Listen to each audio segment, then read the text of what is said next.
but this one will, and we are there now. So thank you for bringing that back to my attention. And so we got a couple of minutes there with probably some questionable audio. Probably. There are so many things that I talked about, so many F-bombs that I dropped throughout that big portion of it. Okay, so I want to, it's not, this announcement with Creekside Pet Center and releasing the hounds is not, and that one just came in 2 minutes ago, that no sound, we have it now. So if we had been probably earlier on getting everything together here, we probably would have been okay. Be that as it may, this announcement is not a big announcement because a lot of people already know it, but I don't want to let this podcast go by without mentioning it. McNally's and Wise Guys Pizza, wow, catching on fire. I don't want to talk about how damaged it is because I'm a little confused myself, but I know that we have investigations underway as to what the hell happened with that. McNally's has been around for a long time, and we'll mention it to Chief Schluty here in a moment, but I used to go to McNally's with a lot of cop friends in Columbia. It's a block away from the cop shop. And then Wise Guys, are you kidding me? Do you know that we were on our way back into town? I was like, oh, man, what we really need is some... Oh. It's not there. I was this close to ordering Wise Guys Pizza. So our thoughts are with everybody who's involved with that and the owners and all the people who work there and all the friends and fans of Wise Guys and of McNally's. And hopefully we'll figure out what happened. And I have no idea how bad the damage is and if that's something that they're going to be able to rebuild from or if they're just going to walk away. I wish I could tell you which it's going to be, but I certainly do not know. Okay, I believe it's time to bring our guests on now. And we do have some sound here. And we should have all of our sound in the podcast. Well, probably, I said there'd be no editing on the podcast. Wait a second, you don't know that I said that. That's right, because it wasn't broadcasted. You have no idea what I said and did not say. All right, moving us in now to our guest segment this morning as we say hello to the Columbia Police Department Chief of Police, Jill Schluty. Good morning, Jill, and welcome to the podcast. Good morning. It's good to have you here. You bring your iced coffee wherever you go? Basically, yes. Where did you get that? This morning it was Scooters. Usually it's 7 Brew, but this was on the way. So. Uh-huh. It's big. XL. Hey, man, you're a cop. I want you to have energy. That's like That's right. It's always been very, very important to me. What goes in there? Is there like whipped cream on top? I do extra large sugar-free iced Galaxy. Ooh, sugar-free. That's Yeah. smart. I've always been looking for a sugar-free iced Galaxy. Yeah. And now I know that's the size of a Galaxy over Yes. there. I like that she has a coolie over the disposable cup. Yes. That's a fantastic. To That's keep great. it colder. It's That's very fantastic. It's gotta serious have business. Do you ever Very drink serious. hot coffee? In the No. winter. In yeah. the winter you do. Yeah. My coffee consumption actually does decrease slightly in the summer. I find myself by 9 a.m. not really wanting that much more. And I also want to say good morning to joining you just to your left, Lee Kotwitz, who is, and I said earlier, the Neighborhood Services Manager. That's correct. Yes, Of the Housing and Neighborhood Services Department. that's correct. All right. And I'm going to start with a question to you. First, a reminder of where we're coming from on this. Moving back to a podcast back in June in which we talked to a woman named Pamela. It was a fictitious name that we used because she didn't feel comfortable putting her name out there. You guys are aware of who she is. But she didn't feel comfortable with the general public, which is amazing. What she had was an experience with individuals who are apparently homeless, camping out on their property and destroying the property and trashing it up. So I want to start off, Lee, with understanding what exactly is the entire Department of Housing and Neighborhood Services. Can you put that into a paragraph for us? Or Sure. is it too big for that? Well, I'll try to be concise here. So we have 2 divisions. I work in neighborhood services, and our primary focus is code enforcement. So we're the folks that inspect all rental properties in the city. We send notices when there are property violations for residential and commercial property, and then we also enforce sections of the health code, which is what connects to this particular issue. So there are sections of the city's health code that relate to trash and debris, and in some instances, homeless camps will be a violation of that code. So that's Yeah. where we enter the picture in situations like this. And that's why I reached out to you among several. I sent out an email, first of all, to 4 different people involved with the city: the mayor of Columbia, the city manager, the chief of police, and you, Lee. That kind of puts you in some big wig headquarters, doesn't it? That's good, isn't it? I think. I don't know. We keep really busy. There's always a lot going on. The reason we reached out to you is because the person, and there have been several that have come forward, that had this issue going on with homeless people camping on their property. There was discussion of a threat of fines from the city of Columbia if they didn't get this property cleaned up. And I don't want to misstep on timing or the way it came about, but generally speaking, am I still on target? There were homeless people camping on there. The property was trashed up, and the city said you need to clean it up, and if you don't, you'll be fined. Is that correct? That is not exactly correct. So if All I right. can just share a little bit about how the enforcement process works. Sure. So whenever our staff discover a violation, we're going to reach out to the property owner, send a notice, and there are a couple avenues that we have. So one is sending a notice of violation, and if that issue is not corrected, then that violation could be considered by the municipal prosecutor and go before the municipal judge.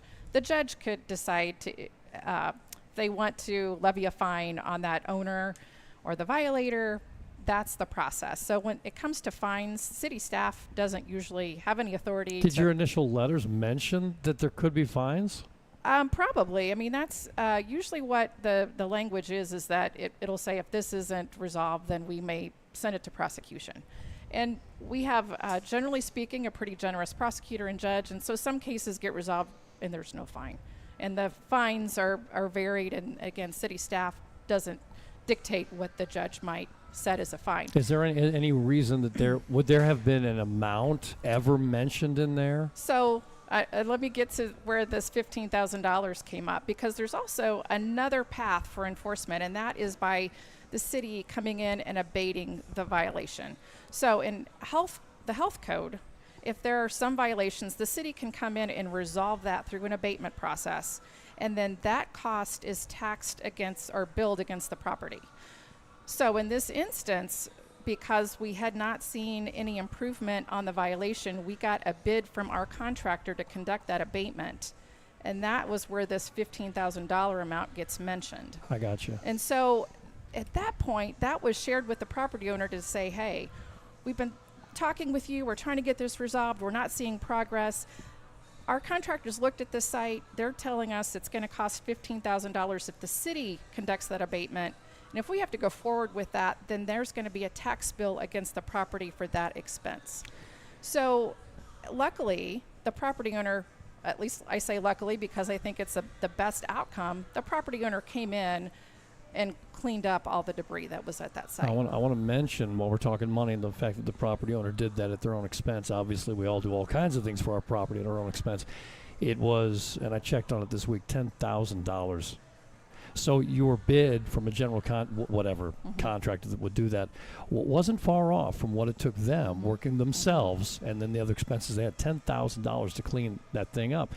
And these discussions, Lee and Chief Schluty, are not an ambush. I don't lie in wait with my questions. I believe we need to talk and understand this better.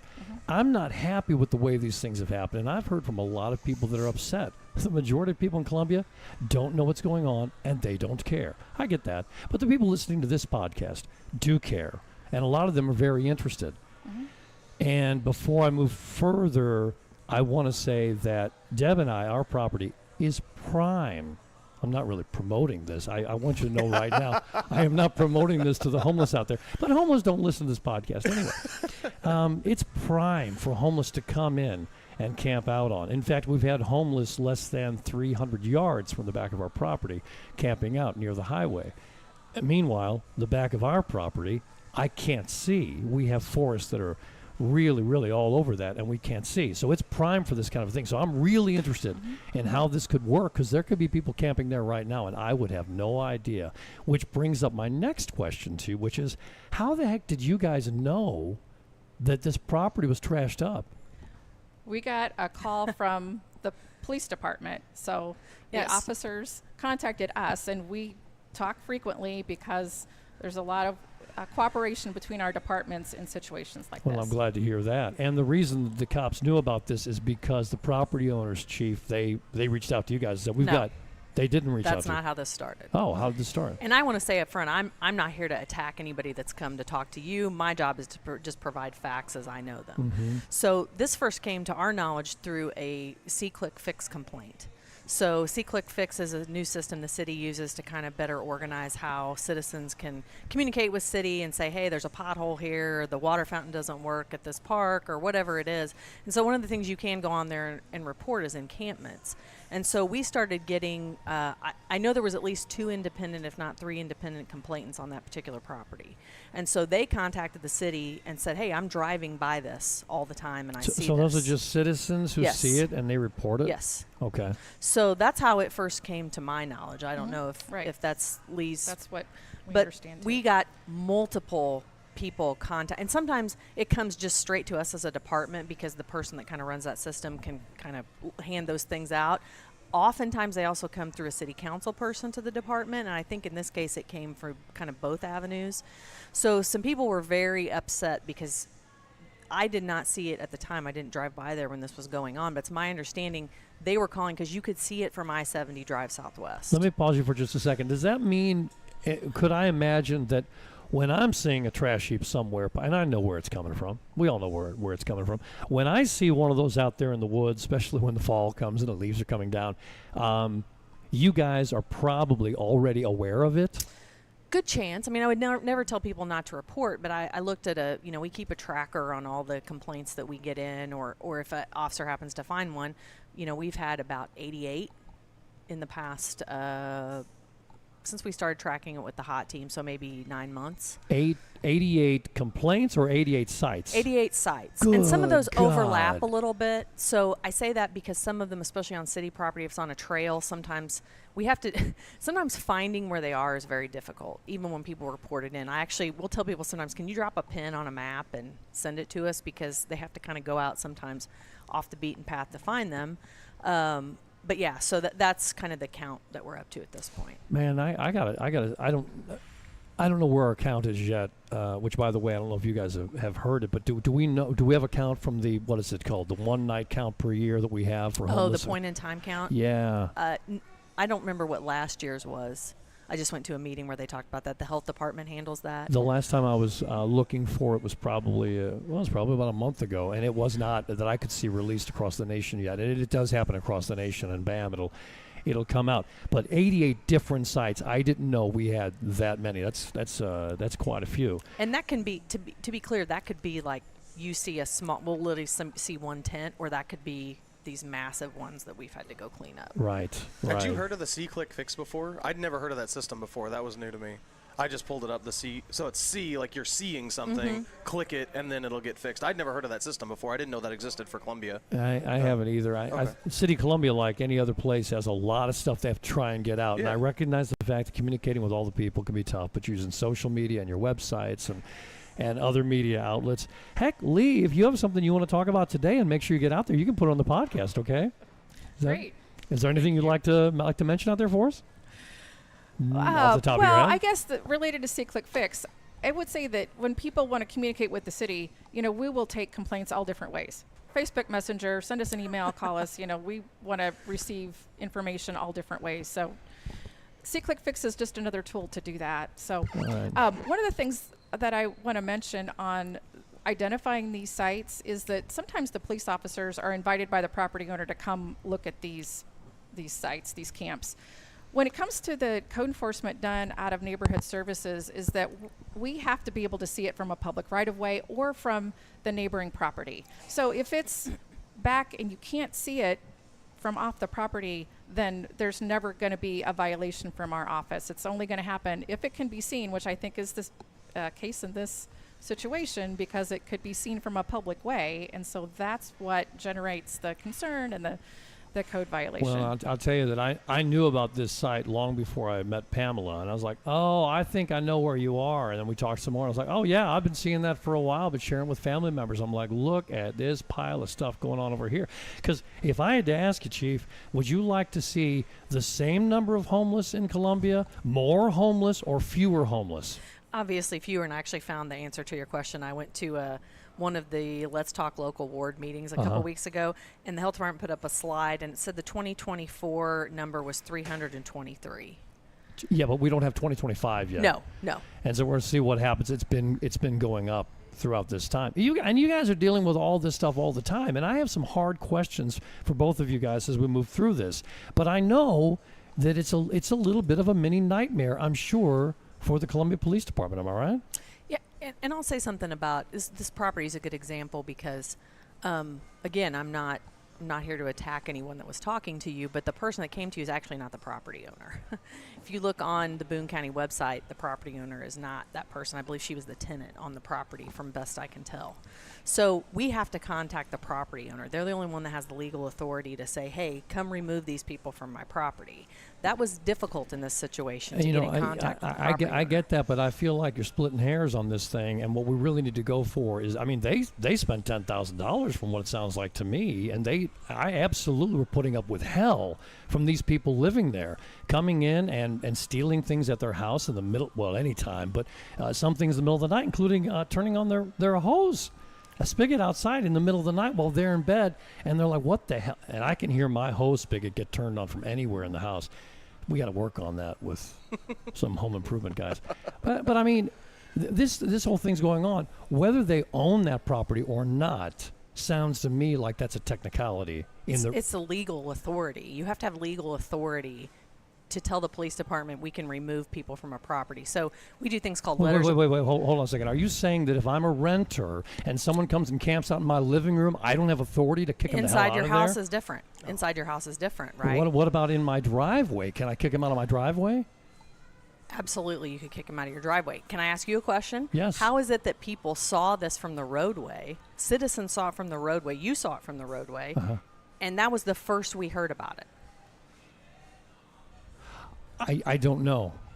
I mean, I don't know the answer that doesn't to that catch question. me on anything over here because I'm looking at going, I don't know. But no, I'm just. They've got that's 9 my acres. point. They've got 9 acres over there, and the part that we were able to see from I-70 was the back piece of their. It was less than 1 acre of their property, as what you told us that morning. But she and that property is an example of what's going on. If we want to, we can talk hypothetically. If someone is camped on the back of our property right now, what exactly should I do? Well, you call the police if you want us to come out and have them removed for trespassing. But it would also be your right to say, I'm okay with people camping here. Well, maybe and maybe not. Can I open a campground on my home's property in Columbia? I do not purport to know all the city ordinances about well, if you need a business license or not. But depending on where you live, we've had people call and say, my neighbor has someone with a tent in their backyard. And then you get into all these hypothetical questions, right, that people like to bring up, which are, well, so my kids can't camp in my yard in a tent, but this, you know what I'm saying? So this is where we, the city, the police department, kind of get caught in this vortex of all these different things. But in this particular case, we had a lot of trouble getting in contact with the property owner and getting them to sign a letter of enforcement so that we could come remove people from the property. Okay, so if we just take that property owner out of the equation, we have homeless individuals in Columbia city limits who are illegally occupying space on people's property right now, don't we? Yes, and if you call the police, if those people call the police, we will come and deal with those issues. We'll arrest them for trespassing if that's what they want, or we can just tell them, hey, you have to leave or you're going to get arrested for trespassing. I have a feeling, and I'm not saying that she or they will be right, that I'm going to hear from people saying that's not the way that this happened. And I want to say at that time, I'm not getting into that mix. And one of the things to point out about our citizens, Lee, and I'm not coming down on you, but is that while they've got a couple of things going on in their life, a few things I'm sure, your job is to send out these letters and follow up on this. Their job is not to be receiving the letters, but they have to, right? So they had to contact an attorney and figure out what's going on. That's difficult for them. I'm sure we can picture that, right? Well, our experience was the same as what Chief Schluty mentioned, is that we reached out to the owner. And again, that is what we follow in city code. It says that we specifically have to reach out and communicate, send a notice to the owner, and we look at county records to identify who the owner is of properties. And looking at the timeline for this drug on for quite a while. So it came to our attention in mid-December and didn't get resolved until early March. So our staff also tried to communicate with the owner, and that is generally how we want to address any kind of violation, is to get voluntary compliance, to talk with the owner, send a notice, and doing an abatement like we described, a very costly abatement, is really the last ditch effort from the city. That would be the kind of the final act, and we certainly would want property owners to take responsibility and come up with a resolution before we get to that step. Okay, so then back to our property. It's a beautiful piece of property, by the way, and we have the trail going through behind us and all this common ground and what have you. If someone is there right now camping out illegally and I'm not aware of it and reports are called into the city, Chief, you would receive those reports, because one way or another it would come to you and go, we've got people that are camping out a piece of property, and you would reach out to me, or you would just come check it out? Yeah, so the homeless outreach team officers would come out and try to make contact with you and first say, hey, do you know this is back here? We got a complaint about this. And then it would really be up to you at that point what you want them to do. They would be happy to help you go speak with the folks, tell them they can't be there. And that's really kind of what a lot of their job is, honestly. I want to ask a couple of questions here that may be difficult. Have you two talked to each other about the subject matter that we're discussing here today on this podcast? Well, Sure. just briefly, yeah, we've shared information just so that that we're both up to date on the case. Yeah, I went through and looked through. So obviously, Lee doesn't have access to police records. So I went through and looked at all the prior calls at the address to kind of ascertain based on her timeline. And so, like I can tell you, as soon as the property owner signed an enforcement letter, I think we made an arrest out there the next day. So speaking for, like, Tom and I both own our properties. So if we call and there's somebody on there, there's no delay, right? If somebody is trespassing on our property and we say, I want them removed right now, they will either be told to walk off the property that second, or they will be handcuffed and taken away in that moment. Is that correct for property owners? Just like any other kind of trespassing. Okay. It's not. I think it gets a little confusing sometimes because we get focused on the fact that it's homeless people camping, Right. but really it could be anybody. Any trespassing. Right. And you get that on a regular basis Yes. Yeah. with all kinds of different things. So that kind of muddied the story when we talked about this, that you guys have to talk to the property owner has to be the one to agree to that. But hypothetically, had they been the property owners and said, I want these people gone now, CPD would have said, you're leaving right now or we're arresting you Absolutely. right now. And if they Okay. say I'm not leaving, then they leave in handcuffs. All right. Okay. The other two people that were invited on the podcast, and Mayor Buffalo was on our podcast 2 months ago, I think it was, and so she's been with us. But she was invited on, and so was City Manager DeCarlin Seawood. Did you guys speak to the City Manager about this issue and about the podcast that we were going to be having? Other than letting him know I was going on Yeah. it. That's And he encouraged us to accept your invitation. Sure. So Okay. Because I think there are some of these issues that sometimes can come to the responsibility and authority of the city council, and others to the responsibility and the authority of the city manager, and to not have them here. And I understand they're busy people, and Barbara can only take so much of me, and I certainly understand that as well. And I'm Not sure just Barbara. wow. Well, that was the last time I'm on, let guys. me It was good go to talking the to you. screen. I want to make sure we get a shot of you laughing very hard at your little joke over there.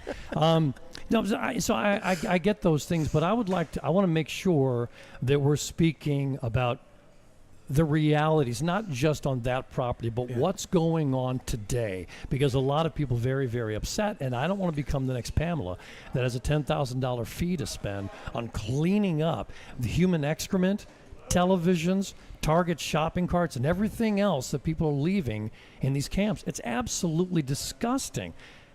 But humans are disgusting. That's just the way that we are. So we're all disgusting in our homes, and then we clean it up before somebody comes to visit. I mean, I get all these things. But, Chief, you mentioned something about what we're doing with the homeless. We have, I want to say, a team that are from the CPD focused on homeless individuals. Is that correct? Yes. 2 officers. 2 officers. Kelly Veach posted online and hit me with this. Hey, Tom, perhaps you've seen this 2014 Chief Burton memo regarding CPD's interaction with campers and park dwellers or otherwise homeless individuals. Actually, Kelly, I have seen it before, and I've talked about it with people, and I've seen posts about it for the last several years now. So I'll pitch it over now to Chief Schluty. Is that still in effect what Chief Burton put out What did he put out? 10 years ago? I can't remember what I did 5 days ago sometimes, so I definitely don't remember a memo from 2014. It was, you were there at the department at the time, and you were at some point an assistant chief to Chief Burton, is that correct? I've been an assistant chief and a deputy chief under Chief Burton. And this was 464 Homeless Persons Columbia Police Department Policy and Procedural Manual. And it talks about a community liaison that will be designated by the chief of police, a member of the department, to act as the homeless liaison officer. The responsibilities including several things, and not the least of which is maintaining a list of the areas within and near this jurisdiction that are used as frequent homeless encampments. Do you continue to make the list or maintain it? You said there are 88. That sounds like an old policy. I'd have to go back and look and see how many times it's been changed since 2014, but that doesn't sound like something that's we're in the process of redoing all the policies for CALEA accreditation, so what did you say, 464? Yeah. Okay, I can go back and check that. But to answer your question, I don't know that policy is still in effect. Since I don't really know what the manual looks like, I'm pretty sure it's between 463 and 465. Oh, you might be surprised. Well, there we go. You might be surprised at the numbering system. There we go. One of the things I read about in there today is remaining abreast of laws dealing with the removal and or destruction of the personal property of the homeless. And it goes on to talk about those things. If you guys remove somebody, a homeless individual, from a property they don't belong on, you have to be worried about the homeless person's property. Is that correct? That is something that's come up legally over the year in lots of jurisdictions. That's been something that's had to have been tackled, yes. Currently, we have processes that we go through. So our process for city property, obviously, camps pop up on city property, right? Mm-hmm. So we go through a process of posting notices on the camps that they need to get out within a certain amount of time. We actually have somebody who helps facilitate that. So I think a lot of people know that the city has a contract with For a Change. Mm-hmm. So a lot of times the officers will go out, they'll inform the people if they're there in person. Many times they're not there, so they'll post written notices, and then John Trapp will come out later and try to get them connected with services separately and get them to move out. I only know of a very small handful of times when we've gone back out to actually remove the camp where there's still been people there. So usually that process seems to work fairly well. I think there are probably people if they've read that or if they hear me bringing it up, they're like, I feel like the homeless individuals in town are getting more protection than some of the citizens here. I think people could feel that way.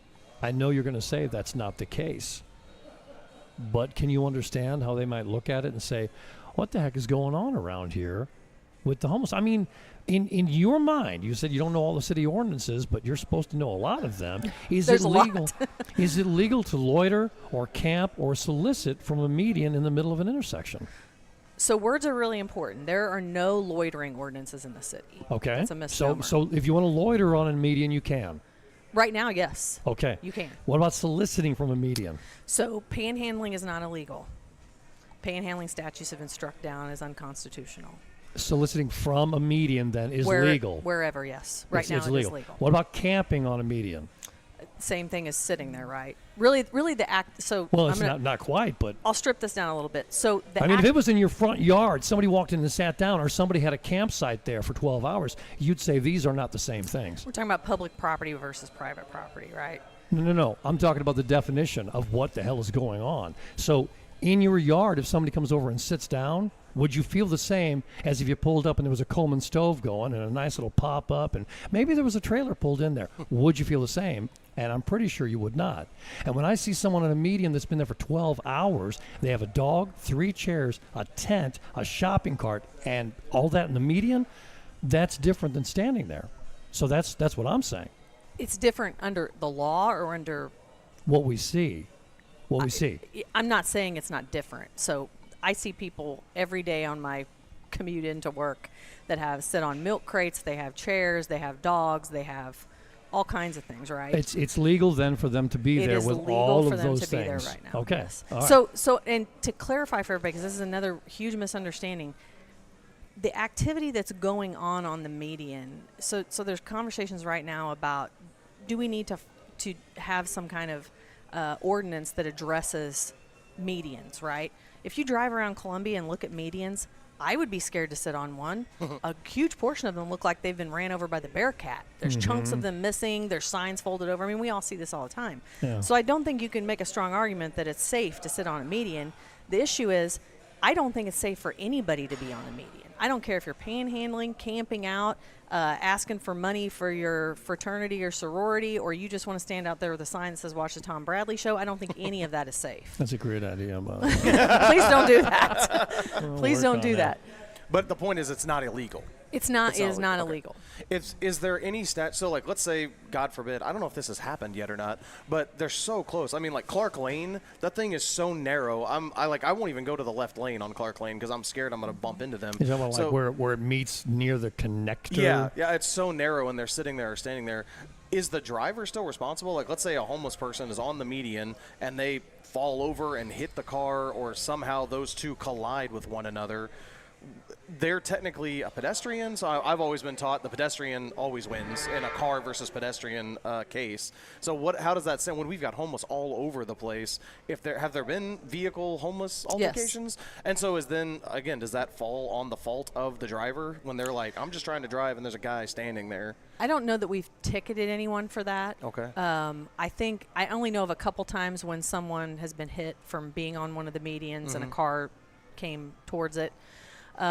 We do accident investigations in all those situations. So we look at everything: driver inattention, what was the pedestrian doing? I mean, I know we've ticketed pedestrians downtown who walked out in front of cars because you're on the phone, whatever it is. Okay. So we really do try to figure out. Missouri's Case by again case basis, technical, basically. but we don't assign fault. The police firm doesn't assign fault. We just do an investigation, and then insurance companies sort all that out. Are we anywhere closer to someone proposing an ordinance through the city council? I'm just asking this as kind of an umbrella question because I don't know who you've talked to or who's talked to you or anything else, but you know what's going on out there, and you said these three things that I said are happening in the medians are all legal and allowed. And so are we getting to a point that anyone's discussing maybe bringing it up and actually introducing an ordinance that would say you can no longer solicit from the medians at our intersections? So I think Councilwoman Meyer, before she had to resign from the council, brought this issue forward. We had a consultant presented some information about median traffic type things 2 pre-councils ago, I believe, so that people should be able to go back and watch that. I think those are recorded now as well and posted online. But he presented a report and so talked about our intersections, and you get into all this public work stuff that's way out of my lane, but the widths of medians, what they need to be or required to be at different types of intersections, and so talking about that as a whole and looking at, I think there was a list also in that presentation of 5 or 6 other cities who have done something with prohibiting, basically just stopping on a median for whatever reason. So I think that's something that's being looked at. My recollection of that conversation was the council said they wanted to not make any recommendations for or against that until after the election in August. Can you give me any kind of an idea of, and maybe this is something you want to answer to, where the worst places are with the number of homeless individuals that includes things like some of the crime that some of them can bring with them, whether it's a level of trafficking, human, drugs, whatever, using illicit drugs, any kind of stealing that's going on. Can you tell me where, because you guys must know, is Clark Lane like one of the worst places, or? A lot of the calls that we get are centered around downtown, the business loop area, the range line kind of business loop corridor that goes through there. And a lot of these, if you it's no surprise, a lot of this is happening in proximity to where they're camping, right?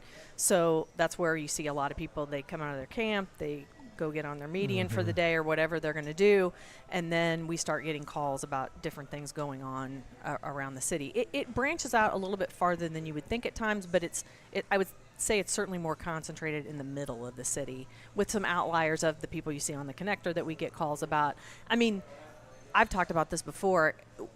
We spend a lot of time going and checking on people because people are concerned. They see somebody, you've probably driven around town, you'll see somebody just laying in the grass somewhere, right? And so we get these calls called, it's coded an unknown problem because that's the only thing they can come up with to label it as.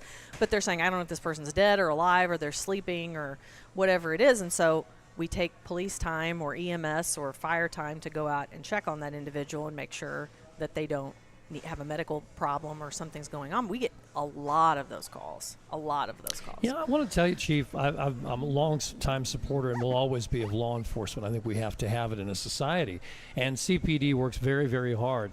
I know that some of your detective work with some of the specifically shootings and some of the murders we've had over the last, let's say, 12 months, you guys have done a tremendous job. And I think you've been starting to get in to some of the community members who in the past have been very quiet. And I think they're starting to share information with you guys. And so whatever you're doing behind the scenes, don't tell us. Just keep doing it, because I think it's really good. And those are huge, right? And, I occasionally you get a cat stuck in a tree or something if you're a firefighter. And sometimes you get a McNally's burning down, Yeah. And you guys have some stuff that's really, really big, and we want you to take care of it. And I feel like we as a community and you guys as a department are spending more and more time with homeless individuals. And I just throw it out to you like that. Do you want to respond to that or anything you want to say about that? We've tried to track this because we'd like to know. I mean, I'd like to know as the police chief, how much time are we spending responding to these calls. And it's extremely hard to track. We tried to create a service code that an officer could put in at the end of the call to label that call so that we could track it later. That's tough. You're relying on them to remember to do it. They have a lot going on. They're trying to do a lot of things. And so it's not highly accurate. I think when we did a community briefing last summer, I estimated on any given day maybe 15 to 20% of our call volume involves homeless individuals. That's a lot. It waxes and wanes, but Wow. I think that it's hard because I think most people understand and believe as a human you want to help other humans, right?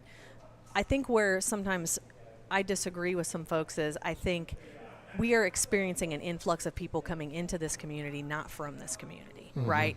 And I'm telling you, I've heard anecdotal stories. I had another city employee completely unsolicited in my office a few weeks ago, unrelated. I'm not going to say what he was doing because I don't want to give out what department he works for, but he doesn't work for the police department.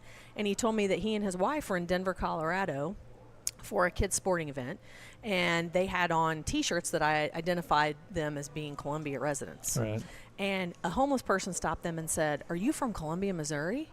And he said, "Yeah." And they said, "I am so trying to get there. Like, that's just a place people want to go." You heard this Firsthand, I heard this. He said, "I was in Denver. Yes. This person came up to Yes. me and asked me this." Yes. So that causes, and I have heard that anecdotally. I've seen yes, the I have Facebook too. things, but for someone to be sitting in my office and offer that information to me, And they know they're talking to the chief of police. Yeah, You could I was arrest in them my for uniform. lying. But But- why is but that? that- What's the draw?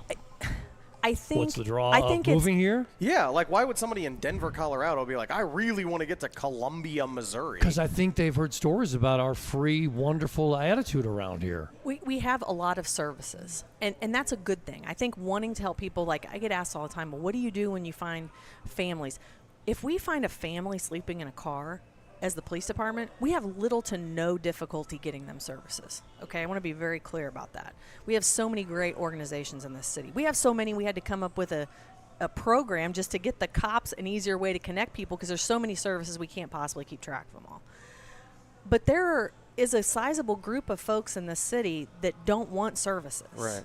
So I can't make them take services. I can't legally force them to take services, whether that's housing, mental health treatment, addiction recovery treatment, any of those things.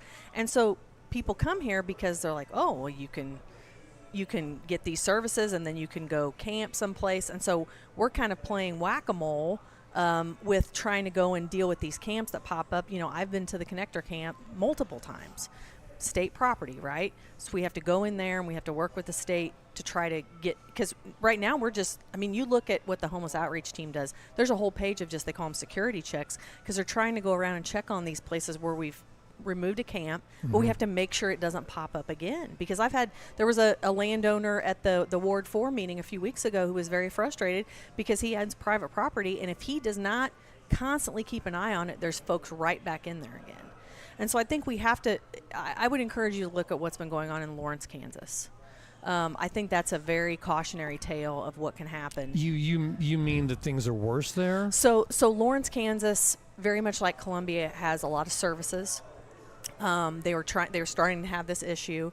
I'm going to abbreviate this a lot, but you can look it up online. There's a lot of news stories about it. At one time, they decided they were going to have a sanctioned camp in Lawrence.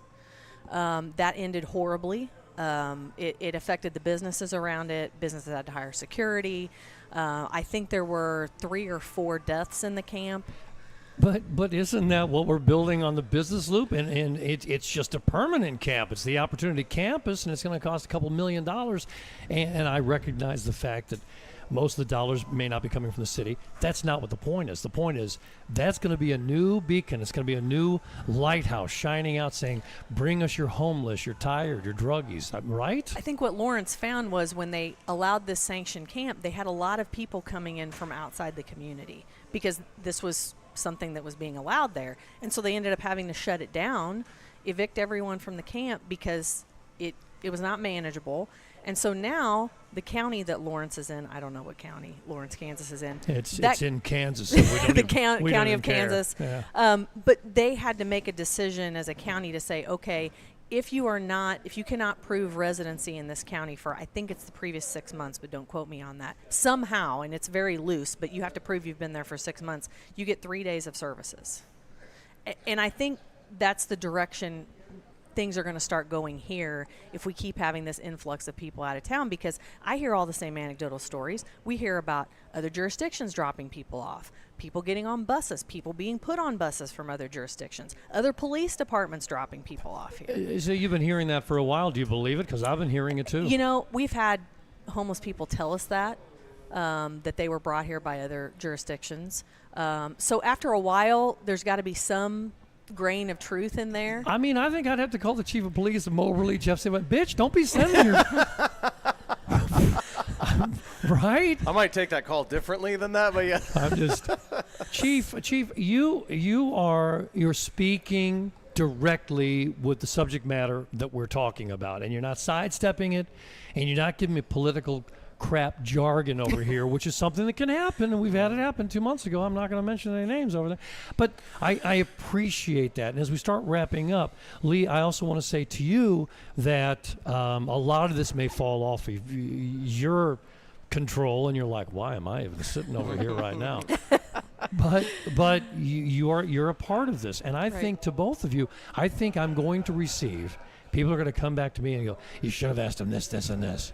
And that's fine. I may miss something. I don't just sit here and I'll come back. Written notes. Well, thank you for that. I appreciate it. Like the homeless, you'll always come back. No, I can retire in October, so not always. All right. So did you say you're going to retire? No, I am not going to, but I okay. can. I swear to God, I thought she said she was going to retire. Oh, God, please don't in start October. that rumor. No, I want to thank you guys for coming in. I don't have any more thoughts off the top of my head, but I do feel like we haven't gotten much further. However, one parting note, and Lee, you may not want to get into this, but doesn't it seem like we need to make some changes at the city council level so that they can direct the city manager, who can then direct our police department to take care of some of these issues? Do you agree with me on that? Here's the advice that I give to people, and I've been in police administration for a while now. I've seen a lot of councils over the years. I think the key here is people making their voices heard. You know, I see one of my key roles as the police chief is I need to be a good advisor to the city council, to the city manager. I know Lee feels that way too. And so I give my advice when it's asked for, sometimes when it's not asked for. And I think then that's one piece of it, but it's not the only piece. And so I look at projects like when we did the flock camera project, right? So we pushed that forward, but it took the Chamber of Commerce. It took a lot of different people coming forward and supporting the council and saying, hey, we want this too, not just the police. And so that's what I encourage people to do. If you have feelings about this either way, you need to come and be heard, because if your voice isn't in the room, I think sometimes it gets lost. Well, and I think it was very telling of what you said about look at Lawrence and look at what they had to go through. That's something that we actually should look into, and I will follow your suggestion on that. Chief of Police with the CPD, Jill Schluty, and it's been a long time, but I appreciate you being here. And Lee Kotwitz, manager with the Neighborhood Services. My neighborhood's doing really well, so you're doing a hell of a job, so keep it up. I appreciate that all the way through. as we play our bet over here and excuse you guys, and I'm going to bring your mics down at this time. And I know that we're running out of time as well. And the thing is, I said at the beginning of this deal that we don't do any editing. And then there was an audio issue, and now I feel like we've got to edit the big. And we could try to lip sync what happened and put our words in. I don't think that's going to work. You're recording locally, right? So maybe the local actually picked up the audio. I don't think it did either. Well done. But I appreciate your thought on that. It was me screwing it up all the way through. Before we get out of here, keeping your eye on the crap, which is something that I think everybody has to do. And you said you did get to hear this the other day. Is that right? Yeah, it's good. I want to make sure I've got that thing ready to go for us. Are you ready? You gotta keep your eyes on the crap. You can't handle the crap. Looky here, there's a big difference between shit and shinola. As my great-grandfather always said, Matumba, keep your eye on the crab. Absolutely. I want to bring this up, and we're going to keep this local with the City of Columbia, keeping your eye on the crap. I heard this report this morning. Thank you, KOMU. By the way, as a guy in media, I got to tell you, KOMU, they do this a lot, and they've been doing it for a few years. You know the morning crew, like the morning news person, she has to sit there and, like, read news story after news story after news story after news story. She doesn't just, like, pop it open and say, and today we have this report coming in from Ottawa. It doesn't work. She's reading the whole time. She's working her ass off. I'm just saying. They mentioned this morning about the City of Columbia and cost of electricity. They want to put a 2% increase on us. 2% for me. Right now, I can't handle a 1% increase on anything in my life. I'm telling you right now. Yeah. And with that being said, 2% isn't the end of the world. But I do want to point something out to you that's really, you have to understand this. The City of Columbia has set up goals for us, and the amount of energy that we consume has to be a certain percentage of that, has to be from renewable resources. Renewable resources, electricity, means more expensive. Now, it's not just as easy as that, because I want to throw out a thought to you as you're keeping your eye on the crap. There's a good chance that all the good-natured people in the world that say, I don't want to use fossil fuel electricity, I want to use wind energy, or one of these electrical generators that have these floaties that are on waves coming into the have you seen those? Yeah. Would you? I'd like to ride some of those. It looks like a good ride. Hey, if you could swim out there, but that's a little terrifying, I think. It is a little terrifying. The more that we think we're doing well for the planet and saving the planet by using this, there's a good chance right now all we're doing is pushing off the fossil fuel electricity to other markets, and they're buying it up. And don't believe for a moment that it means, well, at least they're saving money on that, only in comparison to renewable energy. Now, look, I never took an economics course in my life, but I'm fairly certain when they say that, well, the tide will raise all boats. It'll lower all boats, too. And it doesn't matter what size the liner is that you rode in on your cruise. If it's going to raise all boats, it will raise all boats. And the more money we spend on renewable doesn't necessarily mean we're saving the planet. Turn your air conditioner off today if you want to save the planet. And I don't think that you will. Again, I don't know economics. I'm just throwing it out there. We will have more expensive electricity in Columbia than surrounding communities that don't have the same percentages out there. For every little tiny kilowatt of renewable energy that we buy, someone else is getting a kilowatt of fossil fuel energy. They get it cheaper than us, but that doesn't mean that they're getting it cheaper and cheaper and cheaper overall, ever. The cost of everything is going up. And I quote one of the guys with utilities that was on Channel 8 this morning saying that. So the cost keeps going up. With that being said, I'm pretty sure it's time for us to skedaddle. Is there anything that you know that I missed? No, I don't think so. I would say from the energy, I didn't know we were going to talk about the energy, but this is a big passion part for me too, that I don't understand why we're not building more nuclear power plants. That they are 100% clean. And this is a really cool nugget of information. The Callaway nuclear plant, people have talked about getting rid of the nuclear waste piece from that. There is a roughly Olympic-sized swimming pool in there that's 3 to 4 times the depth of a normal pool. But they have every rod ever spent used from that plant since 1985 when it opened in that one pool and it's not even a third of the way full yet. Versus all the other renewable energies. I mean, solar panels have problems. They break down. They're expensive. They mostly come from China. So I was like, my opinion is build more nukes. I don't necessarily disagree with you, and I'm glad you brought it up.